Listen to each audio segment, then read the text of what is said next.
अपने YouTube channel global science IQ में आप सभी लोगों का मैं हार्दिक स्वागत करती हूँ। इसी के साथ साथ आप सभी लोगों को गुड इवनिंग। तो जैसा कि आप सभी लोगों को पता है, हम इवनिंग में 8 बजे के समथिंग सोने से पहले एक 500 क्वेश्चंस की सीरीज चला रही है, जिसके ये क्लास नंबर 49 है, जिसमें आज हम आपके लिए NCERT केमिस्ट्री में दिए हुए टॉप MCQ लेकर के आई हूँ, जो कि आपके एग्जाम के लिए बहुत ही इम्पोर्टेंट एंड शानदार क्वेश्चंस होने वाले। सभी क्वेश्चंस BSc नर्सिंग हो, चाहे CP नेट, चाहे BHU, GSBM, पैरामेडिकल एग्जाम, सभी के लिए बहुत ही इम्पोर्टेंट क्वेश्चन है। तो आप सभी लोग आज की क्लास को मेरे साथ अंत तक देखते रहना, और साथ ही साथ हम यहाँ पर जो भी पॉइंट डिस्कस करें उन सभी को कॉपी में नोट डाउन करते हुए चलना, कॉपी पेन साथ लेकर के बैठना, क्योंकि यहाँ पर कुछ ऐसे पॉइंट होंगे क्वेश्चन से रिलेटेड जो हम आपको एक्स्ट्रा बताएंगे। एक्स्ट्रा पॉइंट को हमेशा कॉपी में नोट डाउन करते हुए चले, ठीक है। तो फिर चलिए अब ज्यादा कुछ ना कहते हुए बात करते हैं आज के फर्स्ट क्वेश्चन पर। आज का फर्स्ट क्वेश्चन है कि अणुसूत्र C3H6O प्रदर्शित करता है। देखो, आपको 3 से 4 क्वेश्चन समाव्यक्ता से देखने को मिलेंगे, जो हम आपको ऑर्गेनिक केमिस्ट्री में करा चुके हैं। बहुत ही इंपॉर्टेंट चैप्टर है। यदि अभी तक आपने समाव्यक्ता और समाव्यक्ता के प्रकार को नहीं देखा है, तो एक बार ऑर्गेनिक केमिस्ट्री की प्लेलिस्ट में जाकर के जरूर देख लें, ठीक है। अणुसूत्र C3H6O प्रदर्शित करता है मध्यव्यक्ता, क्रियात्मक समाव्यक्ता, स्थान समाव्यक्ता या फिर चलाव्यक्ता।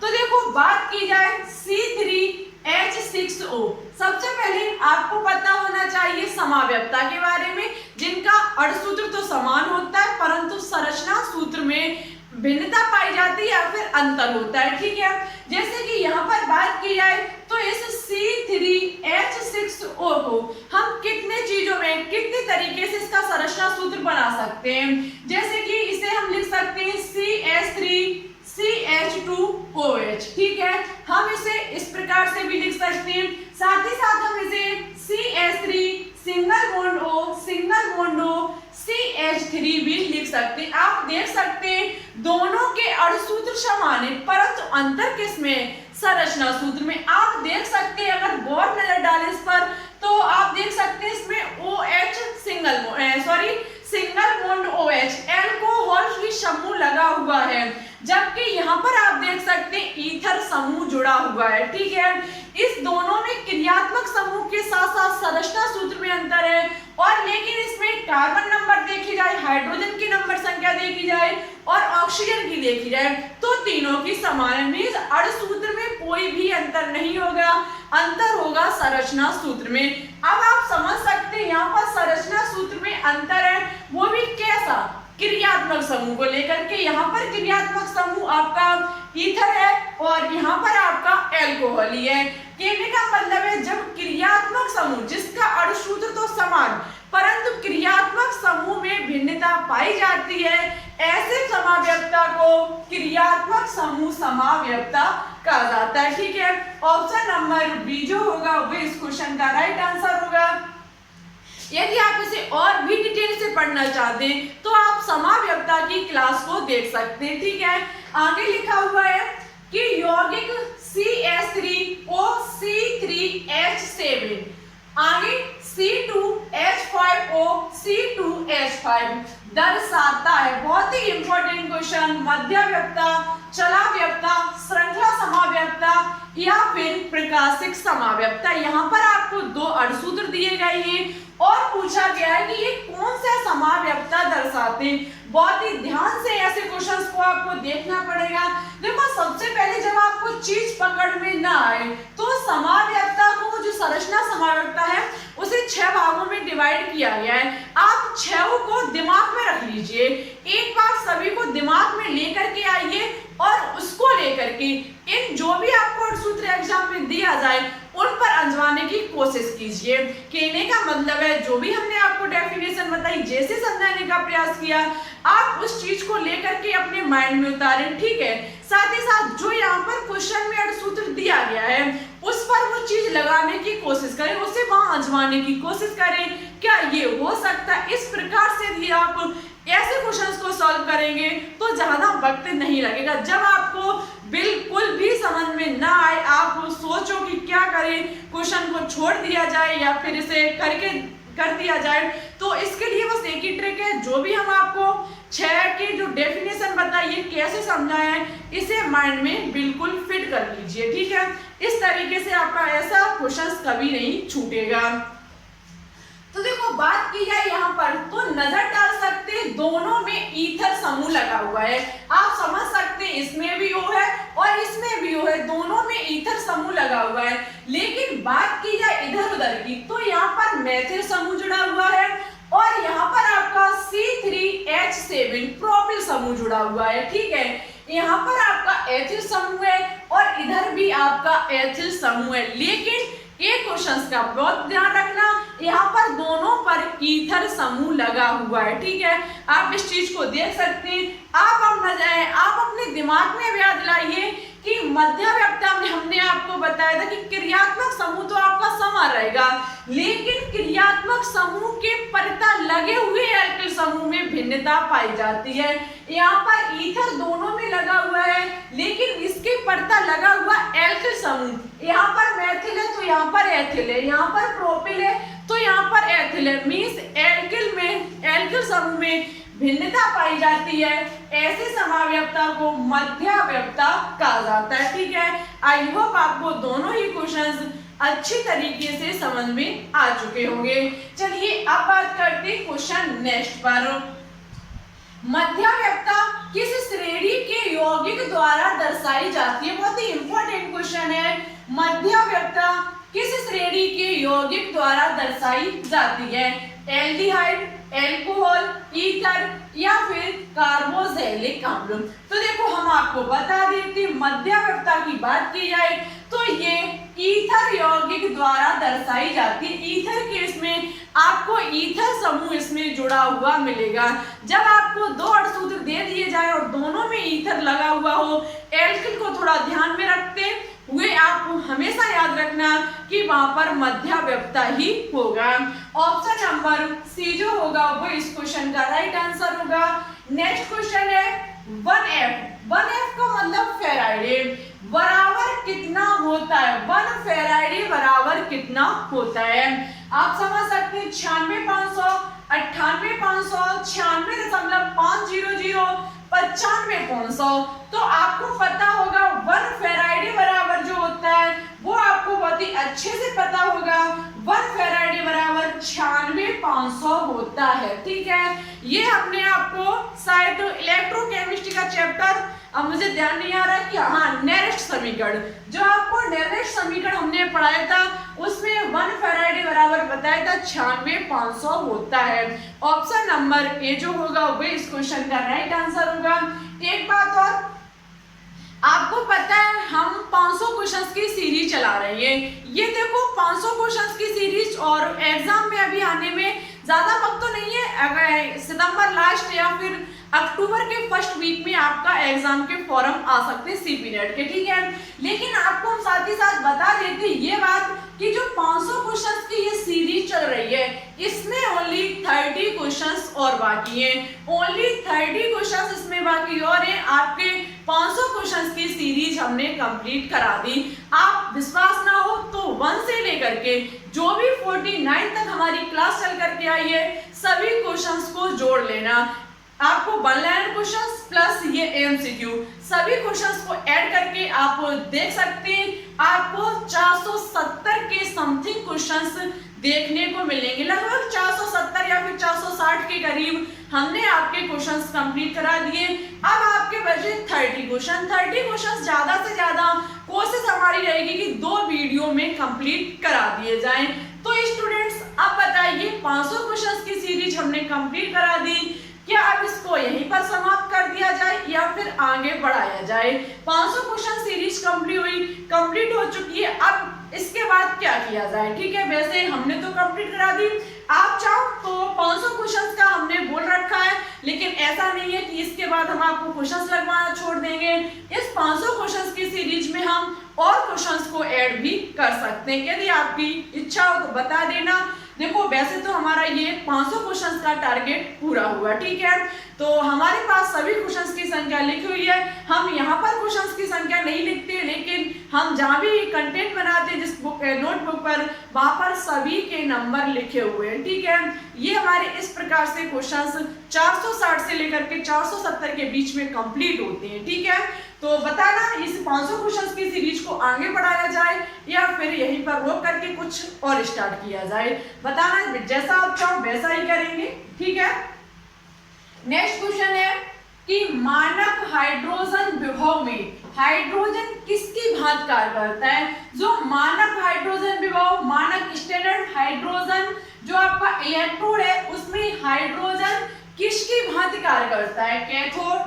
एनोड, कैथोड, ए व बी दोनों, या फिर इनमें से कोई नहीं। तो आपने पढ़ा SHE। SHE में क्या होता था कि हम हाइड्रोजन का एक विलयन लेते थे जो कि हमारा HCl था, उसमें हम हाइड्रोजन गैस का इलेक्ट्रोड बनाते थे। लेकिन हाइड्रोजन एक गैस है, इसलिए इसकी छड़ मुझे कहीं भी नहीं मिलेगी। और इलेक्ट्रोड बनाने के लिए आपको पता है जिसका इलेक्ट्रोड बनाना है उसे उसकी छड़ को उसी के विलयन में डुबाना पड़ेगा।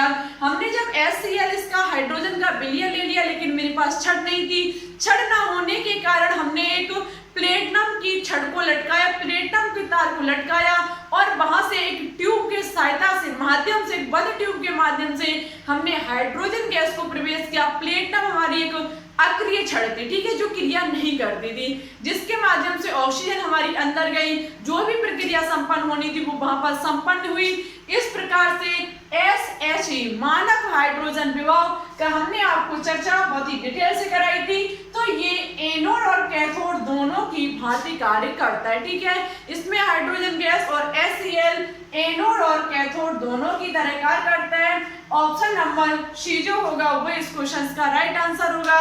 चलिए अब बात करते हैं आज के नेक्स्ट क्वेश्चन पर। इसी के साथ साथ वीडियो अच्छी लगे तो लाइक एंड दोस्तों के साथ शेयर करना बिल्कुल भी ना भूलें। अब बात करेंगे नेक्स्ट क्वेश्चन पर। चलिए तो अब बात करते हैं नेक्स्ट क्वेश्चन पर। नेक्स्ट क्वेश्चन है क्वथनांक बिंदु पर होता है। बहुत ही इंपॉर्टेंट क्वेश्चन है ये कि क्वथनांक बिंदु पर होता है वाष्प दाब वायुमंडलीय दाब से अधिक, या फिर वायुमंडलीय दाब वाष्प दाब से अधिक, या फिर वाष्प दाब बराबर वायुमंडलीय दाब, या फिर इनमें से कोई नहीं। तो देखो हम आपको बता देते हैं जो क्वथनांक बिंदु होता है, क्वथनांक बिंदु पर क्वथनांक जो होता है वो वह ताप होता है जिस पर कोई भी द्रव वाष्प दाब वायुमंडलीय दाब के बराबर हो जाता है। देखो क्वथनांक ऐसा ताप होता है या फिर वह तापमान होता है जिस पर कोई भी द्रव का जो वाष्प दाब होगा वो किसके बराबर हो जाएगा, वायुमंडलीय एटमॉस्फेयर के बराबर हो जाएगा, ठीक है। तो इस हिसाब से ऑप्शन नंबर सी जो होगा वो इस क्वेश्चन का राइट आंसर होगा। वाष्प दाब वायुमंडलीय दाब के बराबर हो जाता है, ठीक है। बहुत ही इंपॉर्टेंट क्वेश्चन था ये। नेक्स्ट है हेनरी के नियमानुसार M समानुपाती P, M समानुपाती 1/P, M समानुपाती 1/P, सॉरी ये डबल बार लिख गया। इसके बाद M समानुपाती 1/X, X का मतलब है विलेय का मूल प्रभाज। उसके बाद M समानुपाती S, ये भी हमारा विलेय का मूल प्रभाज है। तो देखो हेनरी के नियमानुसार की स्टूडेंट्स बात की जाए तो ये M समानुपाती P होता है। M समानुपाती P किस प्रकार से, तो देखो स्थिर ताप पर किसी गैस की द्रव में विलेयता गैस के समानुपाती होती है। स्थिर ताप पर किसी भी गैस की द्रव में विलेयता किसके बराबर होती है, गैस के समानुपाती होती है, ठीक है, गैस के समानुपाती होती है। तो ऑप्शन नंबर ए जो होगा वो इस क्वेश्चन का राइट आंसर होगा, M समानुपाती P, ठीक है। नेक्स्ट क्वेश्चन है निम्नलिखित में से कौन उत्प्रेरक के रूप में कार्य करता है। निम्नलिखित में से कौन उत्प्रेरक के रूप में कार्य करता है। अपरिवर्ती संयोजकता वाली धातु में, निश्चित संयोजकता वाली धातु में, अक्रिय गैसें, या फिर परवर्ती संयोजकता वाली धातुएं। तो स्टूडेंट्स उत्प्रेरक के रूप की बात की जाए तो उत्प्रेरक रूप में परवर्ती संयोजकता वाली धातुएं कार्य करती हैं। ये क्वेश्चन बहुत ही इंपॉर्टेंट क्वेश्चन है। उत्प्रेरक से बनने वाले सभी क्वेश्चंस आपके लिए बहुत ही इंपॉर्टेंट क्वेश्चन है, उनमें से ये क्वेश्चन बहुत ही इंपॉर्टेंट क्वेश्चन है। परवर्ती संयोजकता वाली धातुएं उत्प्रेरक के रूप में कार्य करती हैं। ऑप्शन नंबर डी जो होगा वो इस क्वेश्चन का राइट आंसर होगा। अब बात करेंगे बचे हुए और क्वेश्चनों पर, ठीक है।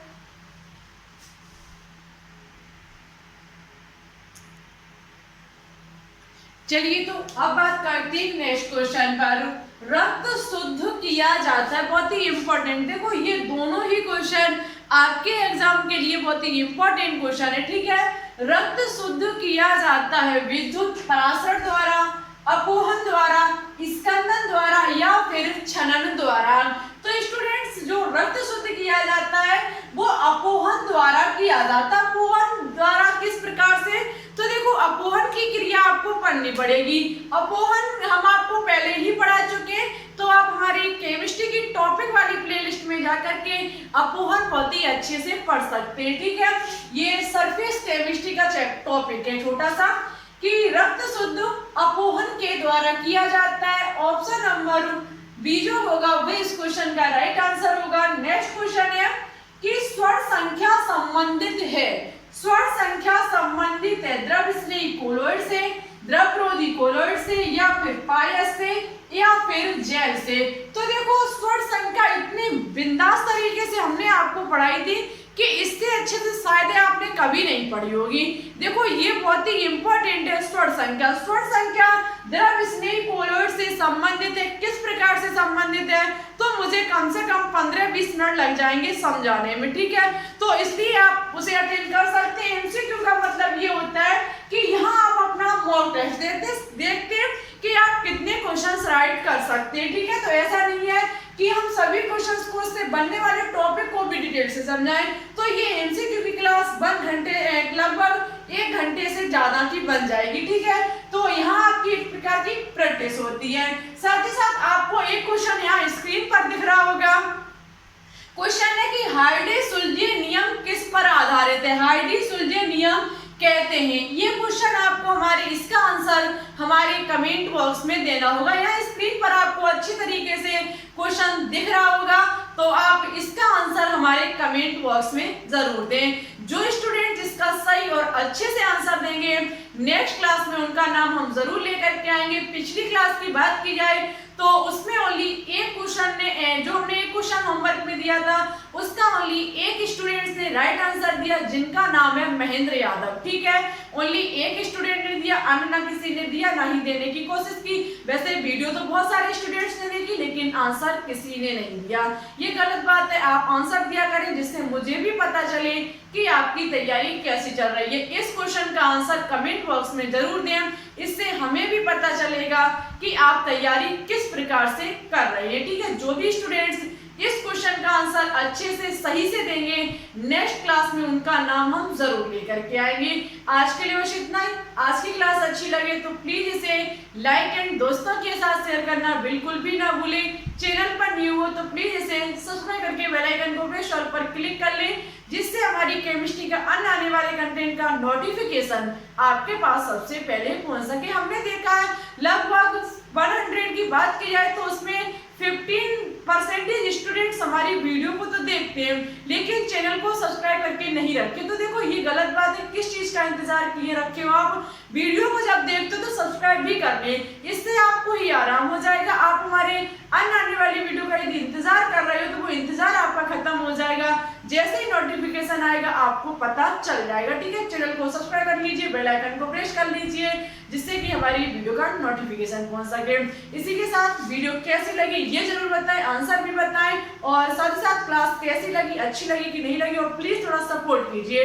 आप लोग बिल्कुल भी सपोर्ट नहीं कर रहे, थोड़ा और सपोर्ट कीजिए जिससे कि हमें भी अच्छा लगे और आपके भी यहाँ पर परिवार में बहुत सारे स्टूडेंट्स जुड़ चुके हैं। इसी प्रकार से आप सपोर्ट करते हो तो थोड़ा और सपोर्ट बढ़ा दीजिए, ठीक है, जिससे कि जल्द से जल्द आपकी लाइव क्लास स्टार्ट हो जाए। आज की बस इतना ही। Thanks for watching this video.